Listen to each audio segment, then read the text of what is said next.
आपका अपने YouTube channel SG classes 247 पर। आज हम क्लास 7th का चैप्टर पढ़ेंगे व्यंजकों का गुणनखंड, और इस पे गुणनखंड किस तरीके से किया जाता है व्यंजकों का ये पहले हम सीख लेते हैं।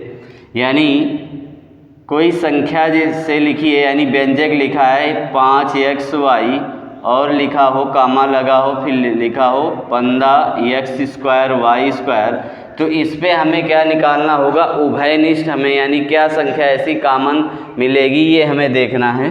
तो इसको देखिए, यदि हम फैक्टर करते हैं 5xy बराबर तो 5 × x × y, तो ये क्या आ जाएगा 5x। अब इसका हम करेंगे जब 5x² और y² बराबर तो 3 × इसको 5 कर देंगे, यानी 5 × 15 हो जाएगा। और इसका क्या कर देंगे x × y, ठीक है। तो अब क्या करेंगे, हम इन दोनों का जैसे उभयनिष्ठ निकालना है, तो उभयनिष्ठ में क्या होगा, यानी दोनों संख्याओं में जो कॉमन मिल जाए, यानी जो संख्या दोनों में मिल रही हो तो वही हमारा क्या हो जाएगा, उभयनिष्ठ हो जाएगा। तो यहाँ देखिए 5 5 मिल रहा है, 3 है नहीं ऊपर, तो यहाँ पर 5 आ जाएगा।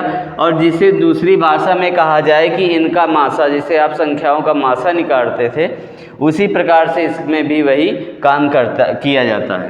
तो यहाँ पर देखिए x मिल जाएगा और y मिल जाएगा सिर्फ, तो यही हमारा क्या आ जाएगा, उभयनिष्ठ संख्या आ जाएगी, ठीक है ना। ये क्या आ गया, उभयनिष्ठ संख्या आ गई, ठीक है।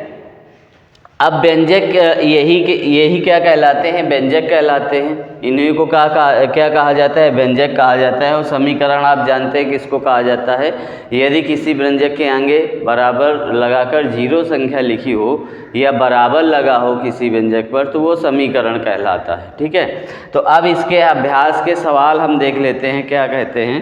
तो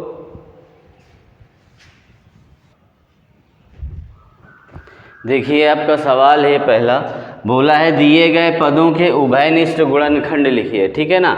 तो पहला सवाल दे रखा है कि 7xy और 35y x² y², ठीक है। तो इसको भी हम उभयनिष्ठ हमें निकालना है। तो उभयनिष्ठ आप जानते हैं जो संख्या दोनों में मिल जाए वही हमारा क्या हो जाता है, उभयनिष्ठ हो जाता है।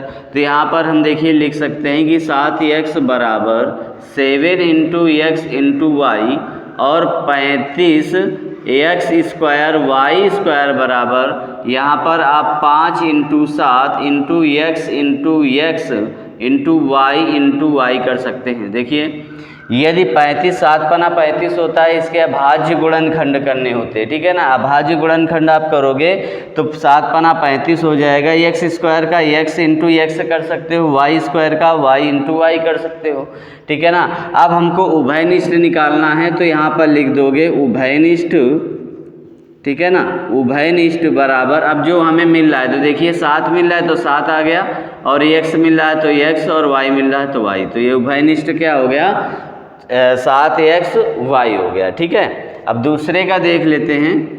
तो यहाँ पर देखिए इसका क्या आ जाएगा, 4m² बराबर, इसको क्या कर सकते हो, 2 × 2 कर सकते हो, यानी अभाज्य गुणनखंड करना है इसके। और इसको क्या लिख सकते हो, m × m लिख सकते हो, ठीक है। और 6m² के क्या कर सकते हो, यानी 6m² को कर सकते हो 2 × 3 × m, ठीक है। और 8 के क्या कर सकते हो, 8m³ में, यानी 2 × 2 × 2, और यहाँ पर क्या आपका आ जाएगा m × m, ठीक है। तो इस प्रकार से आपका ये हो गया। अब इसका भी उभयनिष्ठ आपको निकालना है, तो यहाँ पर उभयनिष्ठ आपका आ जाएगा, यानी 2 मिल जाएगा, ठीक है। सिर्फ 2 मिलेगा, देखिए आप यहाँ पर नीचे और नहीं मिल रहा है, यहाँ पर 3 है, ठीक है। अब देखिए m मिल जाएगा और फिर आपको 1m मिल जाएगा, ठीक है। तो ये आपका क्या बन जाएगा, अब m का गुणा करोगे तो 2m² हो जाएगा, ठीक है। अब देखिए इसका तीसरा सवाल क्या कह रहा है, यानी 3a है तो 3 × a कर सकते हो इसको, और यहाँ पर 21ab है तो यहाँ पर 3 × 7 × a × b कर लोगे, तो ये आपका क्या बन जाएगा, देखिए कॉमन क्या मिला, यानी उभयनिष्ठ क्या आ जाएगा, उभयनिष्ठ आपका आ जाएगा 3, और यहाँ पर देखिए a, तो ये आपका 3a आ गया, ठीक है ना। तो इस प्रकार से आपका ये सवाल हो जाता है। देखते हैं अगला सवाल। देखिए अगला सवाल आपका दिया है दूसरा नंबर, कह रहा है व्यंजक 7p³ + 8qr + 7qs का उभयनिष्ठ गुणनखंड होगा। यानी हमें ये बताना है कि उभयनिष्ठ, यानी उभयनिष्ठ का मतलब होता है वह संख्या जो सब में भाग चला जाए, यानी उससे हम निकाल सकें, ठीक है ना। तो देखिए यहाँ पर सब में क्या मिल रहा है, तो यहाँ पर देखिए यहाँ q है, यहाँ q है और यहाँ q है। यदि p लेंगे तो ना यहाँ तो p है मगर यहाँ नहीं है और ना यहाँ है, और q हमें हर जगह मिल रहा है, तो इसका उभयनिष्ठ क्या आ जाएगा, आपका q आ जाएगा, ठीक है। अब देखिए इसी प्रकार से तीसरा नंबर सवाल में क्या कहा गया है कि b 6a - b + 2c 6a - b के पदों का उभयनिष्ठ गुणनखंड क्या है। तो उभयनिष्ठ का यही मतलब होगा कि आपको दोनों संख्याओं में यानी दोनों पदों में कॉमन मिलना चाहिए, यानी वो संख्या यहाँ पर भी हो यहाँ पर भी हो। तो यहाँ देखिए 6a - b है और 6a - b यहाँ पर भी है, तो आपका ये क्या हो जाएगा, तीसरा नंबर विकल्प आपका सही हो जाएगा। देखते हैं अब अगले सवाल। देखिए अगला सवाल आपका चौथा नंबर बोला गया है कि निम्नलिखित के गुणनखंड कीजिए, यानी गुणनखंड करने हैं। तो गुणनखंड में आप जानते हैं यानी वह संख्या हमें ले लेनी है इनमें कॉमन, तो यानी दोनों में मिल जाए, ठीक है। तो देखिए जैसे पहला हम सवाल देखते हैं, तो यहाँ देखिए 5 यहाँ पर भी है और यहाँ पर भी है, तो 5 हमें मिल जाएगा कॉमन, ठीक है। और यहाँ पर x² है, यहाँ पर xy है, तो यहाँ से सिर्फ हमें क्या मिलेगा, कॉमन x मिलेगा। तो यहाँ पर x लिख दीजिए। देखिए इसका जब इससे भाग दोगे तो x बचेगा, यानी 5 से 5 डिवाइड हो जाएगा, x से 2x है तो 1x डिवाइड हो जाएगा। अब देखिए यहाँ पर 5 का भाग दोगे तो 5 आएगा, 5 25 और x कैंसिल हो गया, तो आपका ये y आ गया, ठीक है। तो ये गुणनखंड आपका ये हो गया, ठीक है। अब देखिए यहाँ पर दूसरा नंबर में देख कर कह रहा है, तो यहाँ पर देखिए दोनों में हमें कॉमन क्या मिल जाएगा, तो यानी देखिए यहाँ पर 9 है और यहाँ पर 6 है, तो आप जानते हैं 3 त्रिका 9, यानी 3 कॉमन यहाँ पर मिल पाएगा, ठीक है। तो 3 मिल गया। अब देखिए यहाँ पर a² है, यहाँ a है, तो सिर्फ हमें a ही तो कॉमन मिलेगा, तो यहाँ पर हम लिख लेंगे a। तो यहाँ पर इसका इससे भाग दोगे तो 3 आएगा, इसका फिर इससे भाग दोगे यानी a का a² से भाग दोगे तो a आ जाएगा। अब माइनस लगा है तो माइनस लगा दिए, 3 त्रिका 9, 3 दूनी 6 यानी 2 बार जाएगा, a से a कैंसिल तो x आ जाएगा, ठीक है। तो यही आपका आंसर हो जाएगा। अब देखिए तीसरे नंबर सवाल पर क्या बोला, यहाँ पर देखिए यहाँ पर 36 है और 60 है, तो आप जानते हैं 12 3 36 और 12 पंचे 60, ठीक है ना। तो यानी 12 कॉमन मिल जाएगा, ठीक है। तो यहाँ पर हम 12 कॉमन ले लेंगे और यहाँ पर देखिए a² b है, यहाँ पर a² bc है, यानी हमें कॉमन क्या मिल जाएगा, a² b। तो देखिए यहाँ पर 12 3 36 यानी 3 बार जाएगा, a से a कैंसिल हो गया, b से b कैंसिल हो गया, तो यानी 3 ही आएगा, ठीक है।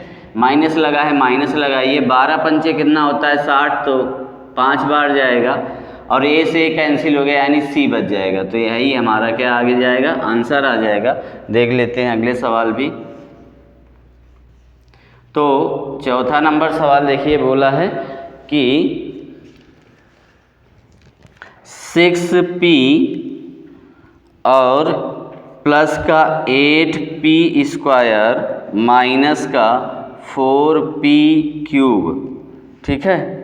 और पाँचवें नंबर पर सवाल है आपका 3a² bc प्लस का 6ab² c प्लस का 9abc², ठीक है।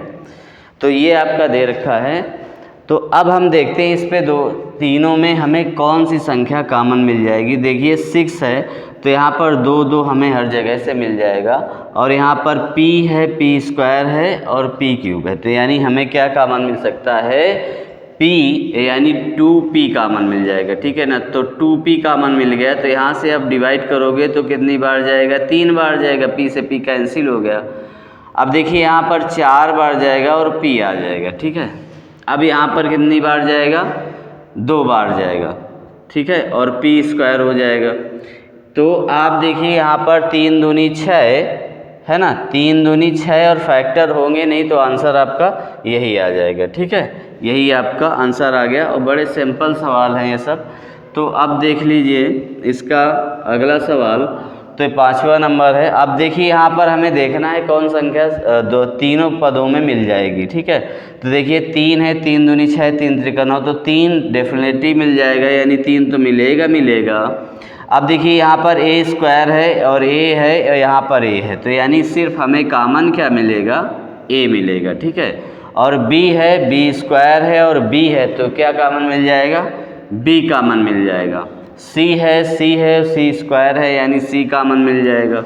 तो अब देखिए यहाँ डिवाइड करोगे तो देखिए यहाँ पर आपका सिर्फ ए बचेगा और यहाँ पर 2 बचेगा, यहाँ पर सिर्फ क्या बच जाएगा, बी बच जाएगा, और यहाँ पर देखिए इससे 3 त्रिका 9 आ जाएगा और यहाँ पर सी बच जाएगा। तो यही आपका ये आंसर आ गया। तो उम्मीद है सवाल समझ में आ रहे होंगे। देखते हैं अगले सवाल। देखिए अगला सवाल आपका 5वां नंबर बोल रहा है कि निम्नलिखित के गुणनखंड कीजिए, और 7 सवाल दे रखे हैं। तो पहला सवाल दे रखा है x कोष्टक में x माइनस 2 और फिर है 3x माइनस 2। ठीक है, तो दोनों में देखिए हमें कॉमन क्या मिल रहा है, यानी x माइनस 2। तो देखिए x माइनस 2 आपका कॉमन मिल गया। तो देखिए इससे भाग दे दोगे तो क्या बच जाएगा x, और ये आपका बच जाएगा 3। ठीक है ना, तो यही आपका क्या हो जाएगा, आंसर आ जाएगा। ठीक है, अब देखिए दूसरा नंबर सवाल में कुछ डिफ़िकल्ट है। तो देखिए a minus B, a minus 4 है और फिर आपका क्या है, a 4 माइनस a है।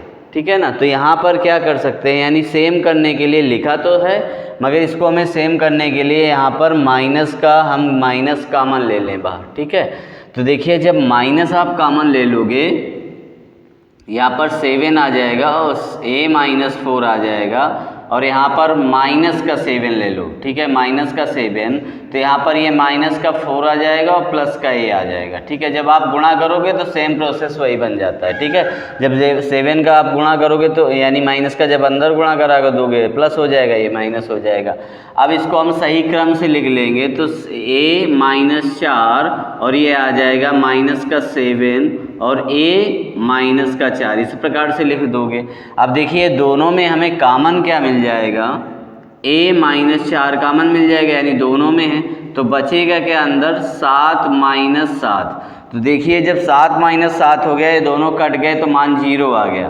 तो a माइनस 4 इंटू कितना आ गया 0, तो इसका मान कितना आ जाएगा, 0 आ जाएगा इसका मान। ठीक है, अब देखिए इस पे ये तीसरा नंबर सवाल आसानी है से मिल रहा है, यानी x प्लस 5 और x प्लस 5 उधर भी है, तो यानी क्या कर लोगे, x प्लस 5 कॉमन ले लोगे तो ये मिल जाएगा 2y, यानी 2y बचा जब ये इससे डिवाइड हो गया।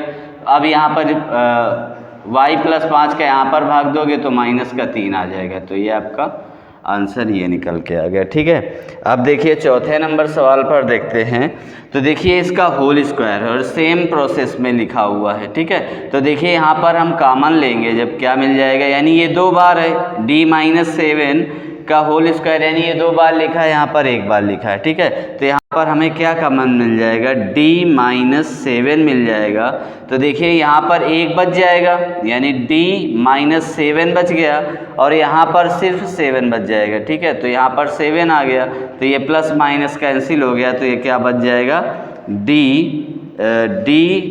और d माइनस 7। तो ये आपका ये आंसर आ गया। ठीक है, देखिए सेम प्रोसेस जैसे ये सवाल हमने किया था वैसे ही यहाँ पर करना होगा, क्योंकि a माइनस 5 लिखा है और यहाँ पर 5 माइनस a लिखा है। तो यहाँ पर भी क्या करोगे, माइनस कॉमन ले लोगे बाहर, तो a माइनस 5, तो यहाँ पर माइनस का कॉमन ले लोगे 9, तो यहाँ पर हो जाएगा ये माइनस का 5 और ये हो जाएगा प्लस का a। ठीक है, अब देखिए इसको हम क्रम से लिख लेते हैं, तो यानी a माइनस 5 और इसको लिख लेंगे माइनस 9 और a माइनस 5। ठीक है, संख्या को हमने उलट दिया, इधर से उधर लिख दिया। ठीक है, अब देखिए दोनों में हमें कॉमन क्या मिल जाएगा a माइनस 5, और जब a माइनस 5 कॉमन मिला तो ये हमें यहाँ पर क्या बच जाएगा, ए और फिर -9, तो आपका ये आंसर आ गया। ठीक है, अब देख लेते हैं इसका लास्ट सवाल इस चैप्टर का। तो इस पे देखिए, अभी ये छठवां है, सॉरी छठवां है, लास्ट वो है। तो अब इसको देखिए, यहाँ पर 2 बार लिखा है, यहाँ पर z-2 लिखा है। ठीक है, तो दोनों में हमें कॉमन क्या मिल जाएगा, z-2 मिल जाएगा। तो यहाँ पर क्या बच जाएगा, z-2, और देखिए यहाँ पर क्या बचेगा, यहाँ पर 3 कॉमन बच जाएगा। ठीक है, यहाँ पर इसका ये बचा और यहाँ पर कितना बच जाएगा, सिर्फ -3। तो आप इसको जब ऐड करोगे तो आपका आ जाएगा z-2 और ये आ जाएगा z-5। ठीक है, माइनस माइनस ऐड हो गए तो -5 आ गया। ठीक है, अब देखिए यहाँ पर भी क्या होगा, यहाँ पर प्लस का a+3 लिखा है और 3 -a लिखा है। ठीक है, तो यहाँ पर भी क्या किया जाएगा, माइनस ही कॉमन ले लेंगे यहाँ पर। तो ये देखिए यहाँ पर आपका आ जाएगा 17a+3, यहाँ पर माइनस का क्या आ जाएगा 17, तो यहाँ माइनस कॉमन ले लोगे तो -3 हो जाएगा और प्लस का a हो जाएगा। ठीक है, अब इसको भी क्रम से लिख लेते हैं। तो 17a+3 और ये हो जाएगा -17a और -3। ठीक है, तो देखिए यहाँ पर ऐसे कॉमन नहीं लिया जाएगा क्योंकि यहाँ पर प्लस प्लस दोनों जगह हैं, तो ये कन्वर्ट कर देगा। तो सिर्फ हमें मिलेगा कॉमन क्या, 17 ही कॉमन मिलेगा। ठीक है, देखिए यहाँ पर सिर्फ 17 मिलेगा।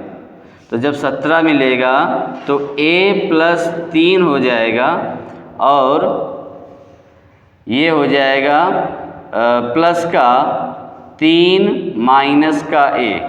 ठीक है, अब इसका हम कोष्टक खोल लेंगे।